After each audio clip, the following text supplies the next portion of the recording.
بسم اللہ الرحمن الرحیم نحمده ونصلی علی رسوله الکریم اما بعد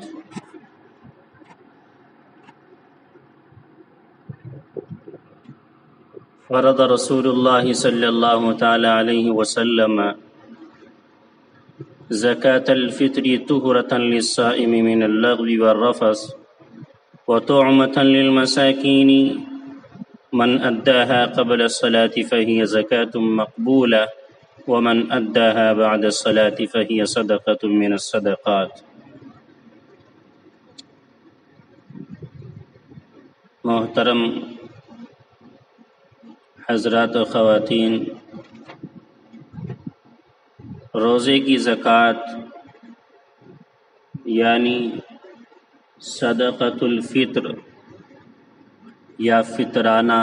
یا فطرے کے تعلق سے آج آپ حضرات تک اہم معلومات پہنچائی جا رہی ہیں۔ دعا کریں اللہ رب العزت والجلال مجھے بھی اور آپ کو بھی اور ساری امت مسلمہ کو رمضان المبارک کے باقی بچے ہوئے دنوں کی، ایام کی، لمحات کی قدردانی کرنے کی توفیق عنایت فرمائے اور بار بار ہماری زندگیوں کے اندر رمضان کریم اپنی تمام رونقوں، بہاروں، مغفرتوں اور برکتوں اور رحمتوں کے نزول کے ساتھ اور ہمیں صحت و توانائی و عافیت و سکون کے ساتھ نصیب فرماتا رہے۔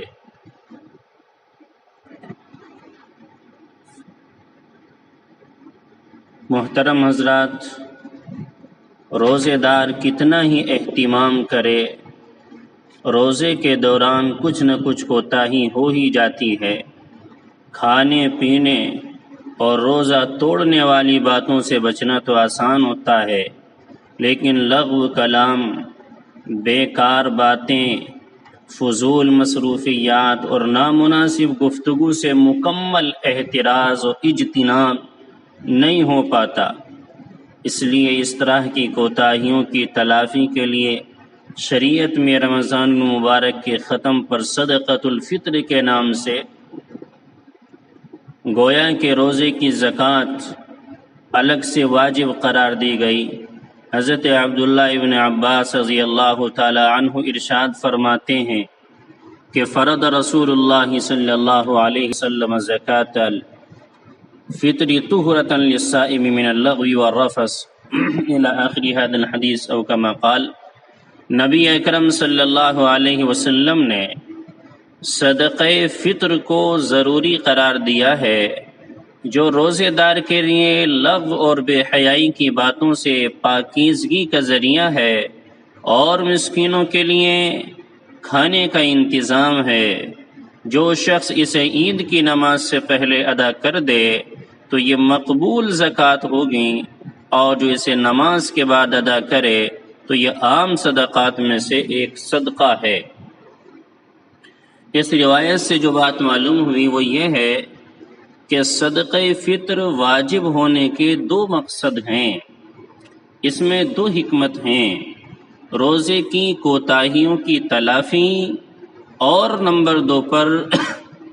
امت کے مسکینوں، مجبوروں اور غریبوں کے لیے عید کے دن رزق کا انتظام، اور تاکہ وہ بھی اس دن لوگوں کی خوشیوں میں شریک ہو سکیں۔ اس لیے پیغمبر علیہ السلام نے ارشاد فرمایا اغنوہم عن السؤال فی هذا اليوم، یعنی اس دن مسکینوں پر اتنا خرچ کرو، اتنا خرچ کرو، اتنا خرچ کرو کہ وہ سوال سے بے نیاز ہو جائیں۔ اس لیے صاحب وسعت، صاحب حیثیت، غنی اور مالدار خوشحال مسلمانوں پر لازم ہوتا ہے کہ وہ صدقہ فطر بر وقت ادا کرنے کا اہتمام کریں۔ جیسا کہ حدیث والا میں فرمایا گیا ہے کہ نماز عید سے پہلے صدقہ فطر ادا کرنے کا ثواب زیادہ ہے۔ عید کی نماز سے پہلے صدقہ فطر ادا کرنے کا ثواب بھی زیادہ ہے، اور اللہ کے رسول صلی اللہ علیہ وسلم کی جانب سے اس کی قبولیت کی ضمانت اور گارنٹی بھی لی گئی ہے۔ اسی بنیاد پر حضرت عبداللہ بن عمر رضی اللہ تعالیٰ عنہ عید سے 2-3 دن پہلے صدقہ فطر ادا کر دیا کرتے تھے۔ یہ مناسب بھی ہے تاکہ مستحق حضرات پہلے ہی سے عید کی تیاریاں، عید کی خوشیاں اور عید کی تمام بہاروں میں ہمارے شانہ بشانہ شریک ہو سکیں۔ اب بات یہ سمجھنے کی ہے، یہ تو آپ کے سامنے بات آ چکی ہے کہ صدقہ فطر کیا ہے، تو یہ بات ہمیں معلوم ہو چکی کہ صدقہ فطر یہ ہماری روزوں کی کوتاہیاں جو ہوئی ان کی تلافی ہے، اور ہمارے روزے پاک صاف ہو کر، صاف ستھرے ہو کر اللہ کی بارگاہ میں جائیں اور اللہ کے یہاں قبولیت کا درجہ حاصل کر لیں۔ اس لیے اپنے روزوں کو صحیح کرنے کے لیے اور صاف ستھرا کرنے کے لیے، مزکا کرنے کے لیے صدقہ فطر ہمیں ادا کرنا ہے۔ دوسرے نمبر پر جو ہمارے مسکین اور غریب اور نادار مسلمان ہیں، وہ بھی عید کے کپڑے پہنیں، عید کی خوشیوں میں شامل ہو جائیں، اس لیے ان تک ہمیں یہ صدقہ فطر پہنچانا ضروری ہوتا ہے۔ تو اس کی شرعی حیثیت وجوب کی ہے، یہ ہمارے اوپر واجب ہے۔ اب ہمیں یہ دیکھنا ہے کہ صدقہ فطر کس پر واجب ہوتا ہے، تو یہ بات یاد رکھیں کہ جس پر زکوٰۃ واجب ہے اسی پر صدقہ فطر بھی واجب ہے، جس پر زکوٰۃ واجب ہے اس پر صدقہ فطر بھی واجب ہے۔ جو نصاب زکوٰۃ کا ہے وہی نصاب صدقہ فطر کا ہے۔ آپ حضرات کو زکوٰۃ کا نصاب بتا دیا گیا ہے۔ آپ حضرات کو معلوم ہے کہ 87 گرام اور پلس 480 ملی گرام سونا یہ زکوٰۃ کا نصاب ہے، اور چاندی میں 612 گرام پلس 360 ملی گرام یہ چاندی کا نصاب ہے۔ اتنا مال یا اتنی قیمت یا اتنا تجارت کا سامان، اتنا سونا یا چاندی، یہ ان دونوں کو ملا کر چاندی کی برابر قیمت پہنچ جاتی ہے تو اس پر زکوٰۃ واجب ہوتی ہے۔ اسی طریقے سے جس کے پاس یہ چیز ہے اس پر صدقہ فطر بھی واجب ہوتا ہے، لیکن تھوڑا سا فرق ہے، اس فرق کو آپ حضرات سمجھیں۔ فرق یہ ہے کہ صدقہ فطر میں اور زیادہ وسعت ہے۔ جس پر زکوٰۃ ہے اس پر تو صدقہ فطر واجب ہے ہی، لیکن نصاب میں تھوڑا فرق ہے۔ زکوٰۃ کے لیے 2 شرطیں زائد ہیں، فطرے کے اندر، فطرے کے نصاب میں وہ 2 شرطیں نہیں پائی جاتی ہیں۔ زکوٰۃ کے اندر یہ شرط ہے، زکوٰۃ کے واجب ہونے کے لیے یہ شرط ہے کہ جو یہ نصاب ہے زکوٰۃ کا متعینہ مقدار کا، اس پر سال گزر جائے، جبکہ فطرے کے اندر ایسا نہیں ہے۔ فطرے کا جو وقت ہے عید الفطر کی شوال کی 1 تاریخ، اور عید الفطر کی صبح کا جو دن ہے صبح صادق کا، صرف اس وقت میں جو انسان اتنی مالیت کا مالک ہوگا، اس کی ملکیت میں اتنے روپے موجود ہوں گے، چاہے 1 گھنٹہ پہلے ہی مالک بنا ہوا ہو، 2 منٹ پہلے بنا ہو، 5 منٹ پہلے بنا ہو، تو اس کے اوپر صدقہ فطر نکالنا واجب ہوگا، جبکہ زکوٰۃ واجب نہیں ہوگی، اس لیے کہ زکوٰۃ واجب ہونے کے لیے 1 سال کا گزرنا ضروری ہے، اور ابھی اس کے اوپر 1 سال نہیں گزرا، ابھی یہ انسان 1 دن پہلے 2 دن پہلے اس کی ملکیت میں اتنا مال پہنچا ہے جو زکوٰۃ کا نصاب بنتا ہے۔ تو یہ بنیادی فرق ہے کہ زکوٰۃ کے اوپر سال گزرنے کے بعد زکوٰۃ واجب ہوتی ہے، جبکہ صدقہ فطر کے نصاب پر سال گزرنا ضروری نہیں ہے۔ بس عید الفطر کی جو صبح صادق ہے وہ عین وقت ہے نکالنے کا اور واجب ہونے کا، اس وقت میں جو انسان بھی، جو مسلمان بھی مالدار بنے گا اس پر صدقہ فطر نکالنا واجب ہوگا۔ دوسرا بنیادی فرق یہ ہے کہ جس طریقے سے زکوٰۃ کے اندر یہ شرط ہے کہ جو ہمارا مال ہو ضرورت سے زائد ہو، اور ساتھ میں یہ بھی ضروری ہے کہ ضرورت سے زائد ہونے کے ساتھ ساتھ وہ تجارت کا مال ہو، بڑھنے والا مال ہو، تجارت کا سامان ہو، تبھی زکوٰۃ آتی ہے۔ اگر کسی کے پاس ضرورت سے زائد تو ہے لیکن تجارت کا نہیں ہے، اس پر زکوٰۃ نہیں آتی ہے۔ مثال، ایک انسان کے پاس رہنے کے ایک مکان تو اپنا ہے، مطلب ایک دو مکان ہیں، ایک مکان تو وہ ہے جس کے اندر اس نے رہائش کر رکھی ہے، اس کے بیوی بچے، اس کی فیملی رہتی ہے، وہ خود رہتا ہے۔ ایک مکان اس نے اور لیا ہوا ہے، اس کی ملکیت میں ایک مکان یا ایک مکان سے اور زیادہ 2-3 مکان ہیں، لیکن وہ مکان خالی پڑے ہوئے ہیں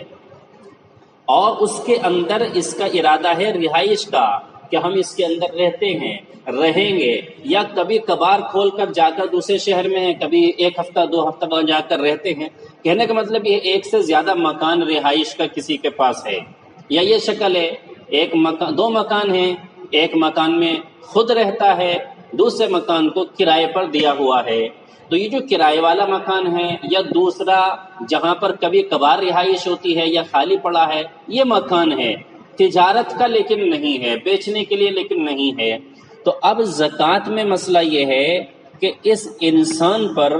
زکوٰۃ نہیں آئے گی اس مکان پر جو اس نے کرائے پر دیا ہے، یا اس مکان کو جو اس کی رہائش کا ہے، کبھی کبھار اس میں رہتا ہے اور باقی خالی پڑا ہوا ہے، وہ زکوٰۃ کا مال نہیں ہے، اس لیے کہ وہ تجارت کا نہیں ہے۔ لیکن صدقہ فطر میں ایسا نہیں ہے، صدقہ فطر اس مکان پر آئے گا اور وہ مکان نصاب صدقہ فطر میں جڑے گا، اس لیے کہ صدقہ فطر کے نصاب میں یہ ضروری نہیں ہے، یہ شرط نہیں ہے کہ وہ تجارت کا مال ہو، بس یہ ضروری ہے کہ وہ ضرورت سے زائد ہو، بنیادی ضرورت سے زائد ہو۔ تو کرائے کا مکان تو ہماری بنیادی ضرورت سے زیادہ ہے، اسی طریقے سے جو مکان ہم نے رہائش کے لیے لیا ہوا ہے تجارت کا نہیں ہے، لیکن وہ بھی ہماری ضرورت سے زائد، اس لیے کہ ضرورت تو رہنے کی ہماری اس مکان سے پوری ہو رہی ہے جس مکان کے اندر ہم نے رہائش فی الحال اختیار کی ہوئی ہے۔ لہذا صدقہ فطر کے لیے ضروری ہے کہ اس مکان کو، اس کرائے کے مکان کو، اس رہائشی خالی پڑے مکان کو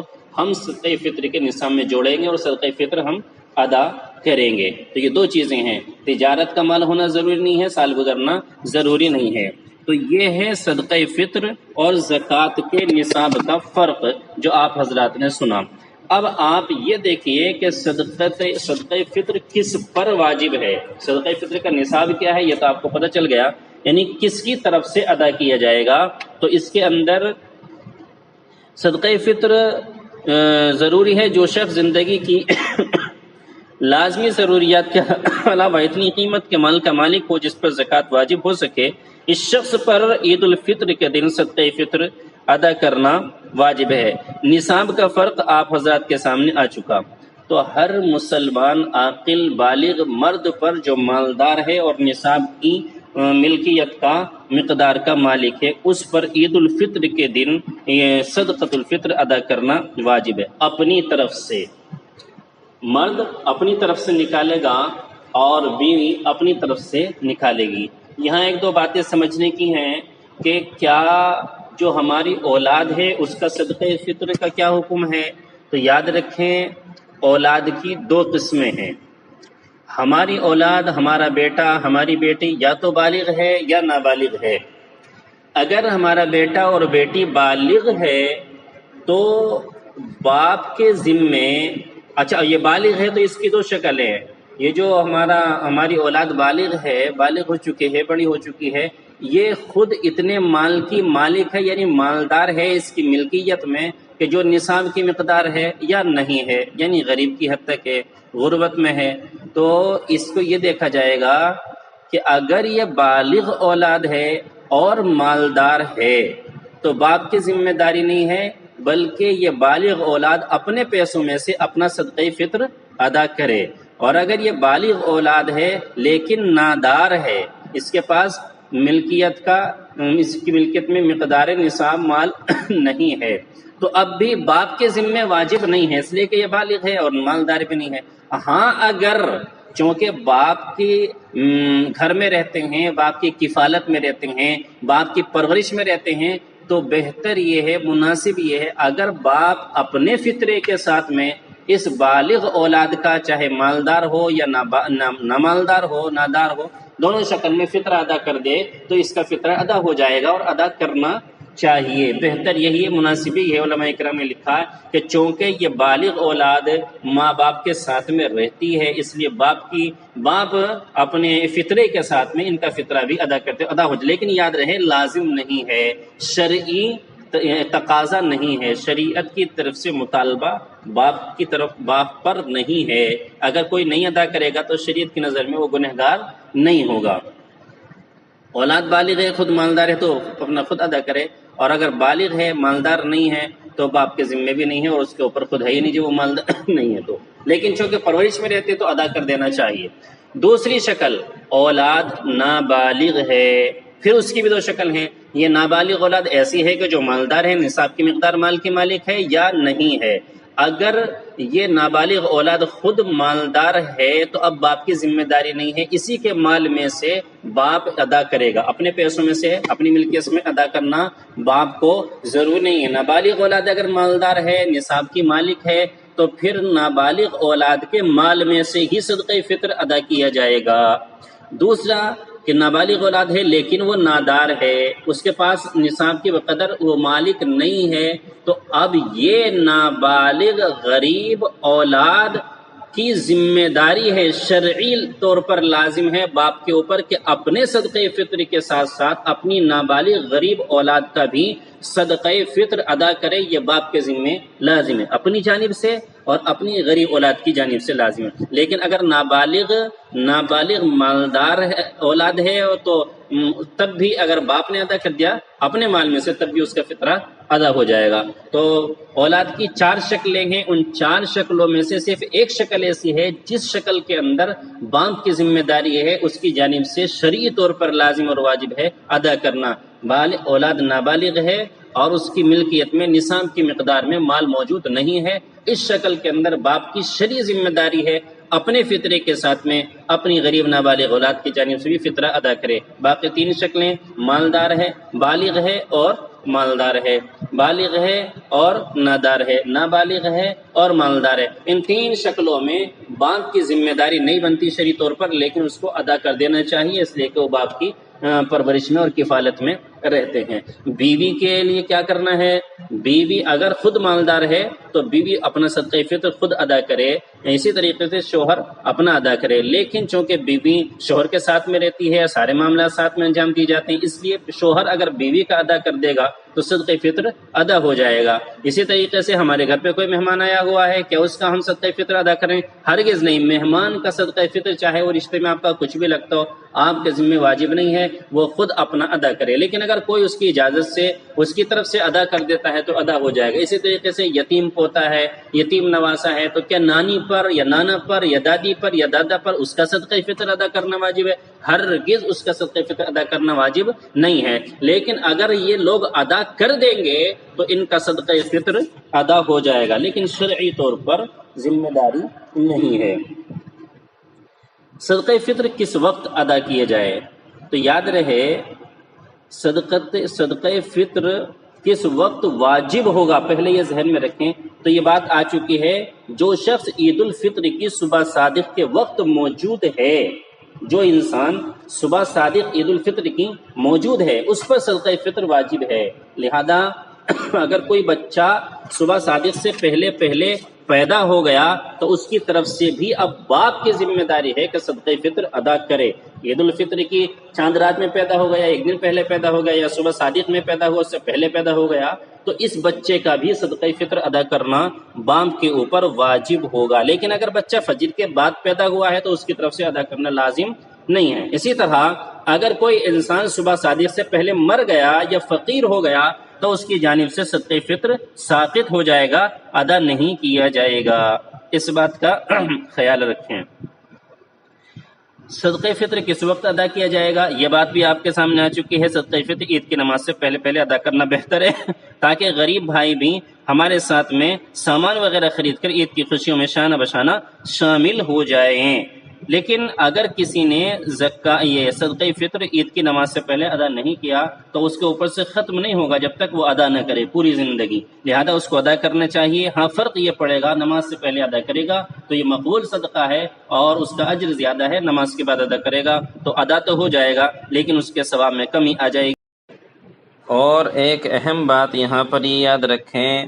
کہ شریعت نے ہمیں کس غلے سے کن چیزوں سے صدقۃ الفطر ادا کرنے کا حکم دیا ہے اور کتنے وزن میں کتنی مقدار میں اس کا پیمانہ اور معیار مقرر کیا ہے۔ تو یاد رکھیں کہ حدیث میں جو چیزیں بیان کی گئی ہیں وہ 2 وزن کے ساتھ بیان کی گئی ہیں، گیہوں کا آٹا اور گیہوں کا ستو نصف سا کے وزن کے ساتھ بیان کیا گیا ہے، اور جو کشمش کھجور یہ 3 چیزیں 1 ساع کے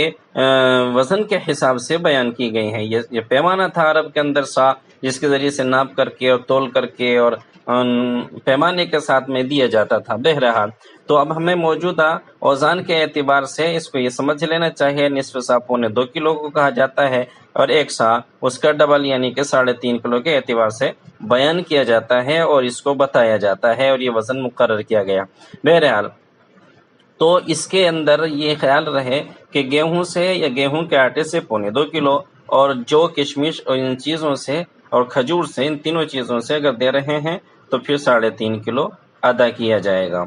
اب یاد رکھیں کہ اس کی موجودہ دور میں، آج کی ڈیٹ میں، سن 2020 کے رمضان میں ہمارے ایریے کی، ہمارے علاقے کی کیا قیمتیں بنتی ہیں تو اس آڈیو کے ٹائٹل پر بھی لگا دیا گیا ہے، بتا دیا گیا ہے، سمجھا دیا گیا، لکھ دیا گیا ہے کہ گیہوں 1.25 کلو 40 روپے کے حساب سے ہیں۔ اسی طریقے سے یعنی کہ اگر کوئی گیہوں کا صدقۃ الفطر کرے گا تو 40 روپے ہیں، اور گیہوں کے آٹے کے حساب سے ادا کرے گا 1.25 کلو وزن کو ملحوظ رکھ کر کے تو وہ 55 روپے کا ہے۔ اسی طریقے سے اگر جو کا ادا کرے گا تو 105 روپے کا ہے۔ اسی طریقے سے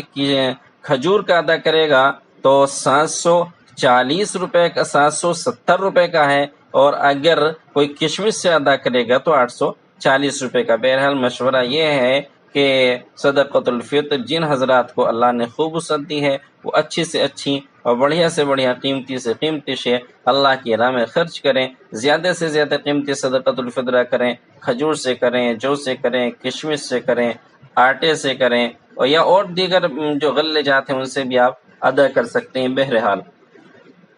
ان میں لیکن یہ خیال رہے گا جو دوسرے غلے جات ہیں، مثال کے طور پر چاول ہے، مکئی ہے، دالیں ہیں، ان سے بھی آپ ادا کر سکتے ہیں، لیکن ان میں 2.25 کلو گیہوں یا 2.25 کلو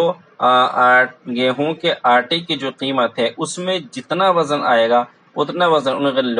غلے کا آپ صدقۃ الفطر میں ادا کریں۔ دوسری بات یہ ہے کہ صدقۃ الفطر کس کو دیں، تو جس کو زکوٰۃ دی جاتی ہے صدقۃ الفطر اسی کو دیا جاتا ہے۔ جو زکوٰۃ کے مستحقین ہیں وہی صدقۃ الفطر کے بھی مستحقین ہیں۔ اللہ ہمیں عمل کی توفیق عطا فرمائے، اپنے بارگاہ میں ہمارے صدقات و خیرات و عطیات قبول فرمائے۔ اللہ رب العزت بار بار زندگی میں رمضان کی بہاریں عافیت کے ساتھ نصیب فرمائے۔ اللہ تمام بیماریوں سے، برائیوں سے، فتنوں سے، خصوصاً اس کورونا وائرس بیماری سے ہم سب کو اپنی امان نصیب فرمائے۔ آمین۔ وآخر دعوانا الحمد